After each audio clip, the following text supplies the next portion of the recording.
You know that one of the most important parts when you start your lash journey is to understand how to position your hands correctly on the client's forehead and on the client's face. I'm going to show you exactly step by step how to position your hands correctly and how to start in the correct way.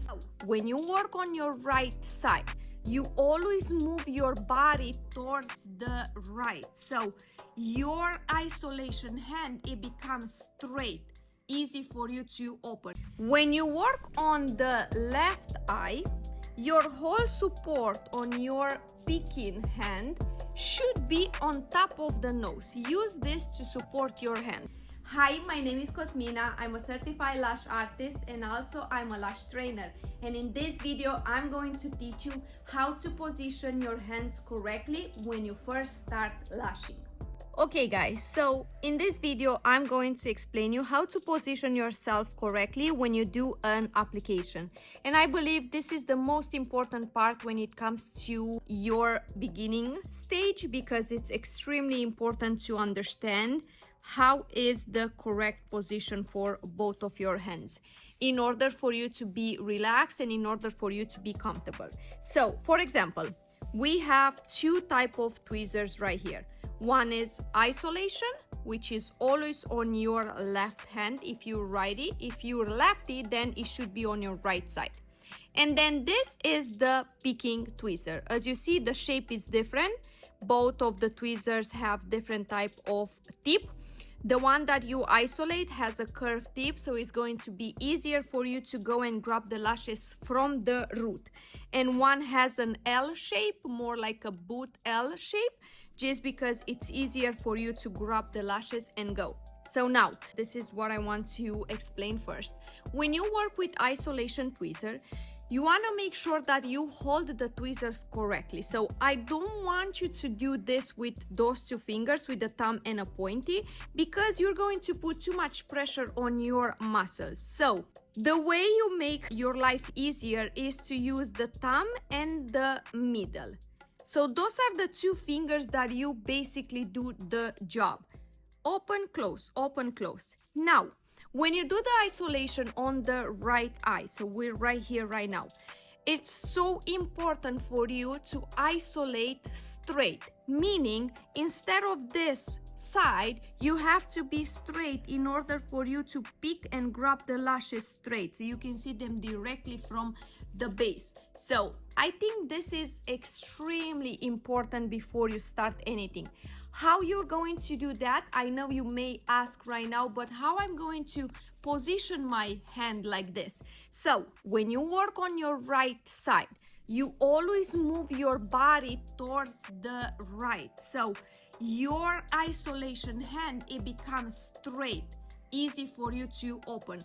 If you stay normal with your body position in the center of the head, then your angle is going to be like this. Obviously, we cannot isolate like this, because as soon as you come with your placement and do the placement, it's gonna interfere with your isolation tweezers. So always make sure, this is one of the most important part when you start, make sure your hand becomes straight.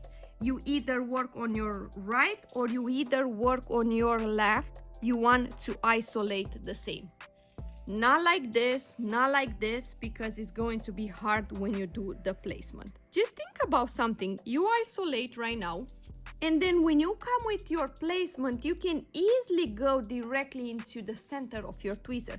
But if you're like this, you can easily stack the lashes together. This is very, very important to understand.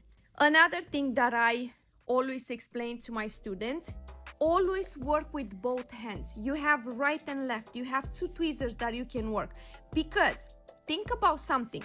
When you're here trying to isolate and trying to find a natural lash, your hand is basically waiting for you on the side. You're just waiting for you to isolate, isolate, isolate, isolate, right? But how about if you use both hands and help with the second tweezer to isolate faster? I think this is extremely important to speed up your work and also to help yourself to find the lash quicker. See? I go and dig between the lashes and one apparently comes up. You go both tweezers. With one you move, with the other one you find the lash. You move, you find the lash. And that's how we work with both hands in the same time. And also it's gonna make your life easier too. So let's say I'm going to isolate this. I'm gonna pick the lash, go in the glue, and then position your picking hand based on your natural lash growth. Now hold, hold, hold, slowly open and let it go. And we have the first lash applied. Never work next to each other because you want to give them time to dry. So let's say I have this lash. You position your hand same as the natural lash is growing. Hold and let it go. When you work on the left eye, your whole support on your picking hand should be on top of the nose. Use this to support your hand. So for example, if I work in this little corner, I pick the lashes. As soon as I come, I can support my hand here in between the nose. When I work farther, for example, in this corner, I move my body and then pick the lash, go above the nose, go on top of the nose, and then let your fingers play. See, I work with both hands in the same time, and also my picking hand, I work with 3 fingers, the thumb, the middle, and the pointy, and place. Okay, so this is extremely important. Try to play a few times with this. You don't have to apply any lashes, but try to just play with both of your hands just to, understand the muscle memories and understand how the position is, how the body is, and try to be comfortable on your own.